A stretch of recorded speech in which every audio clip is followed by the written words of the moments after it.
Well, it's finally happening. You are divorcing. But how do you help your teenager get through this process? Well, let's talk about that today on Tips on Teens. My name is Kent Toussaint. I'm a licensed marriage and family therapist, and I specialize in helping kids, teens, and families to live happier lives. I lead two organizations, Teen Therapy Center and the nonprofit 501c3 organization, Child and Teen Counseling, both here in Woodland Hills, California. Every Wednesday at noon, I jump onto Facebook Live to answer your parenting questions. Let's answer today's. My wife and I are getting divorced after 19 years of marriage. Our daughter, who is 16, has been kind of guarded about it. She doesn't really want to talk, but I can tell she's really upset. I'm going to be moving out and we'll be sharing custody. How do we make this transition easier on her? And are there any particular signs I should be looking for to gauge her mental health if she won't open up? Thank you for your question, and I'm sorry about your divorce. It's always painful, and it's a tough thing to go through. First of all, there's nothing easy about divorce for anyone involved. The two people getting divorced, the kids, the in-laws, everyone. It's tough on everyone, and it's especially tough on kids because they really feel out of control. You know, there's no power, no choice. It's just happening to them. It's a tough thing to do. I'm not saying that you shouldn't get divorced. Sometimes divorce is the right option. It's the best of bad options, right? Possibly. But you've made this commitment. You're doing it. You're moving out. How to help her through this is, here's a couple things to think about. There's a lot of things, but we're going to just name a few. First of all, I really encourage you to focus on sharing love and keeping that door open with your daughter, even if she's pushing you away, even if she's guarded, even if she's not sharing it back, that your love is unconditional.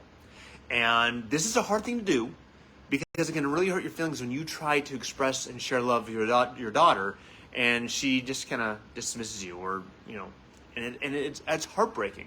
Because not only do you feel the heartbreak of the divorce, now you feel possibly that your daughter is abandoning you or pushing you away.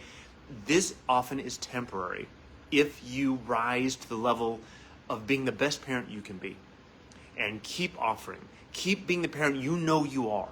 And keep offering her love and support and compassion and patience. She will turn around and recognize it. It may take months. It could take years sometimes. I've seen that happen. But I've often seen this turn around. Things you don't want to do. Don't lean on your kid for support. Don't lean on them to take care of you emotionally. You can acknowledge that you're sad or you're frustrated, but don't lean on your kid for support. Go somewhere else. Go to your therapist. Go to your sister, your brother, your friends, your cousins to get your emotional support other places. You can acknowledge your feelings for your kids, but don't lean on them for support. Another thing, and this is the big thing, and this is one of the hardest things to do, don't badmouth your ex. As much of a monster or villain you may think he or she is, it doesn't help your kid. It only makes it worse for your kid. Because now they have to pick sides. They're either going to have to feel like they have to pick your side and abandon the other parent, which is really toxic for the kid, or they resent you for bad-mouthing the parent and they reject you, or they reject both of you. Either way, it really puts so much pressure on a child to have to choose. And even if your child is venting and complaining about the other parent, this does not give you license to go, aha, I agree, let's dogpile on mom or dad or whatever it is. It's not going to help your child. If your child is complaining and says, why does mom do this? Don't explain why the other parent does whatever they do, no matter how much it bothers you. Just say, I don't know, you have to ask her or I have to ask him.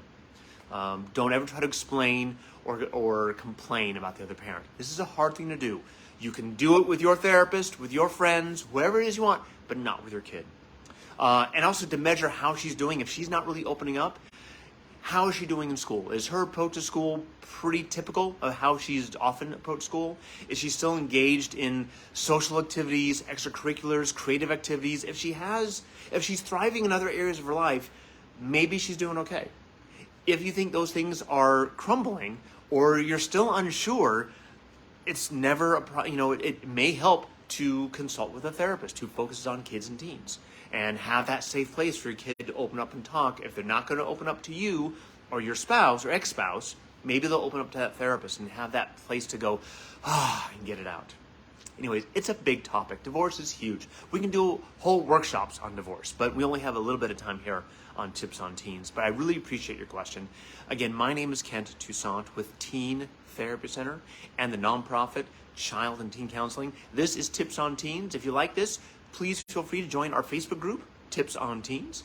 And if you have a question you'd like me to answer, you can email us at tipsonteens@teentherapycenter.com. Thanks again, guys, and I will see you next Wednesday at noon on Facebook Live. Bye-bye.